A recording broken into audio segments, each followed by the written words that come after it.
ये जो लाइनों में लोग आप देख रहे हैं, ये कोई और नहीं बल्कि चंबा जिला के भरमौर के होली के गांव सलून में आई प्राकृतिक आपदा से प्रभावित लोग हैं, जिन्होंने प्राकृतिक आपदा में अपने आशियानों को पूरी तरह से खो दिया है और अब ये अपने हक के लिए देश के प्रधानमंत्री नरेंद्र सिंह मोदी से मिलने पहुंच रहे हैं। जी हाँ, ये तस्वीरें जो आप देख रहे हैं ये गग्गल एयरपोर्ट की हैं और देख सकते हैं कि यहाँ पर किस तरह से सुरक्षा का पहरा है। वजह पीएम मोदी का कांगड़ा दौरा है। आपको बता दें, आज हेलीकॉप्टर के माध्यम से 1:30 बजे देश के प्रधानमंत्री नरेंद्र सिंह मोदी गग्गल एयरपोर्ट पहुंचे और वहां पर आप तस्वीरें देख सकते हैं। तमाम भाजपा के नेता व कांग्रेस के नेता यहां मौजूद रहे और देखिए लाइनों में लगे इन लोगों को किस तरह से हौसला दे रहे हैं। और देखिए ये जो बच्ची नेता प्रतिपक्ष जयराम ठाकुर खेल रहे हैं, ये वही नीतिका है जिसने प्राकृतिक आपदा में अपना सब कुछ खो दिया है, अपने माता पिता को खो दिया है और अब अपनी बुआ के पास रह रही है। अब इस मासूम को क्या पता है कि वे अपने माता पिता को प्राकृतिक आपदा में खो चुकी है। वहीं दूसरी तरफ ये तस्वीरें देखिए, यहाँ पर ये प्राकृतिक आपदा से प्रभावित लोग हैं और यहाँ पर इनको चेक किया जा रहा है ताकि प्रधानमंत्री से जब ये मिले तो इनके पास कोई भी ऐसी वस्तु ना हो जो प्रोटोकॉल से बाहर हो। फिलहाल पुलिस अपना प्रोटोकॉल फॉलो कर रही है और तस्वीरों में आप देख सकते हैं किस तरह से चेकिंग जो है वो की गई थी।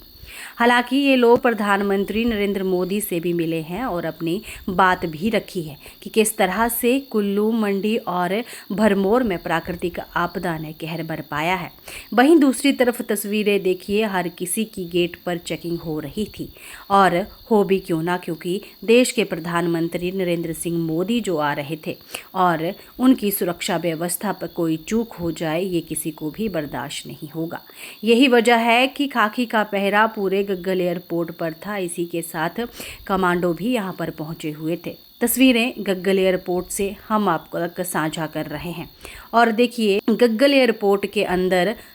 प्रधानमंत्री को रिसीव करने के लिए भाजपा के प्रत्येक नेतागण अंदर जा रहे हैं और यहां पर पुलिस की ओर से उनकी चेकिंग की जा रही है।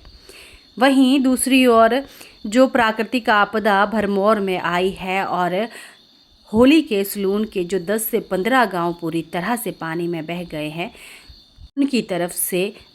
भरमौर के विधायक डॉक्टर जनक भी गग्गल एयरपोर्ट पहुंचे थे। उन्होंने भी लोगों की जो दुख है वो प्रधानमंत्री के समक्ष रखा है। वहीं प्रधानमंत्री ने क्या कुछ आश्वासन इन लोगों को दिया है, कितना राहत दी है, इसके बारे में सारी जानकारी डॉक्टर जनक आपको देंगे। फिलहाल सुनिए क्या कह रहे हैं डॉक्टर जनक।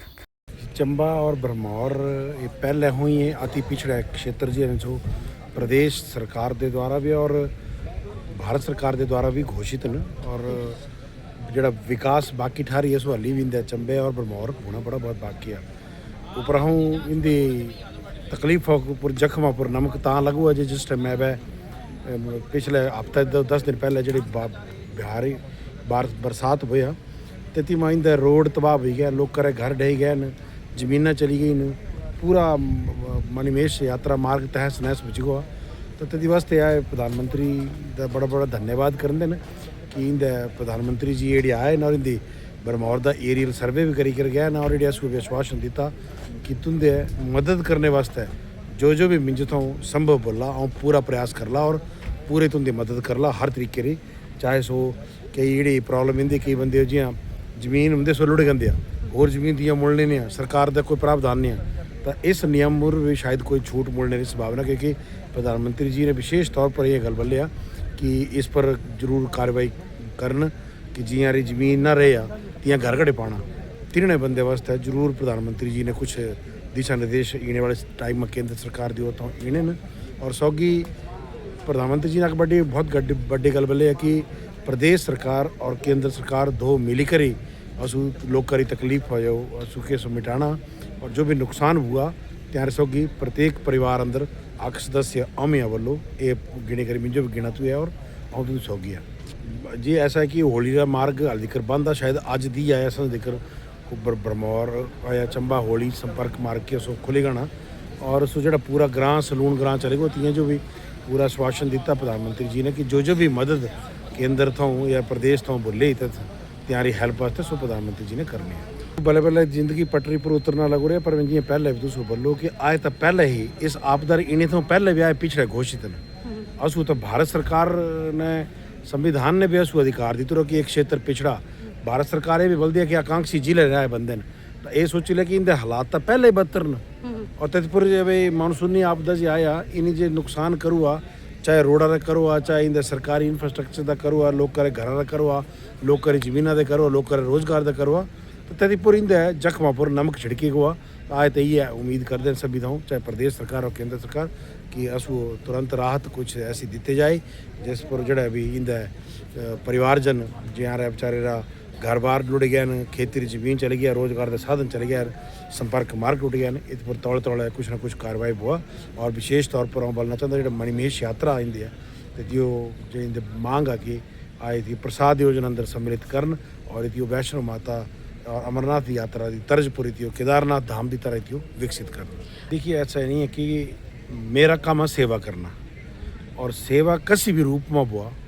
जो एज ए डॉक्टर कोई कस की मेरी ज़रूरत है एज ए विधायक कस की मेरी ज़रूरत है एज ए भाई मेरी कस की ज़रूरत है जैसी हुए जिस तरीके की ज़रूरत है तो सौभाग्यशाली समझता कि भगवान भोलेनाथ ने मुझे इतना सक्षम बनौरा इतना काबिल बनौरा कि लोग करे कुछ ना कुछ मदद कर सकता और इस वास्ते भगवान जो ये बोलता कि भगवान मुझे होर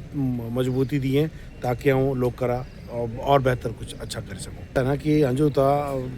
भरमौर चंबा संपर्क मार्ग नेशनल हाईवे 154A खुली चुकरा हल्की गड्डी वास्ते और नेटवर्क भी बहाल बुचुरा कुछ इलाके अंदर हाली भी बिजली और साढ़े संपर्क मार्ग सो बहाल ना बुए और मुझे वापस खिंची करे अधिकारी ते भी गल लगातार संपर्क अंदर कारण ये कि इस टाइम में लोग करी फसल तैयार हो गया चाहे सेब की फसल आ चाहे मक्के की फसल आ चाहे राजमा की फसल आ और ये फसल अगर सही टाइम पर इस फसल जो तीन कड्डो ना और मार्केट पर ना पहुँचाओ तो तीन जो जड़ा नुकसान आपदारा तो हुआ पर जड़ी त्यारी कमाया सो भी खत्म हो गया तो वास्ते इनका प्रयास आ कि त्यारा कोई फसल का कोई नुकसान ना हुआ और समय रहते त्यारे जो फसल त्यारे संपर्क मार्ग सो खोलन और सो फसल जो अपने बाजार लेकर पहुँचाए जनता जो ये बोलता कि प्रधानमंत्री नरेंद्र मोदी जी परिवार के सदस्य के नाते इस भारत देश के हर एक बंदे ते खड़ू हैं तो चलो ये प्राकृतिक आपदा नहीं कसी नियंत्रण अंदर इन्होंने चीज़ा घटित होंदी रही परंतु असू टुटना नहीं असू फिर मजबूती से खड़ी ना और इन वाले टाइम में असू फिर मजबूती में जिं चंबा और भरमौर का गौरवशाली इतिहास जड़ा रहा तो अस गौरवशाली भविष्य जो भी असू प्रशस्त करना।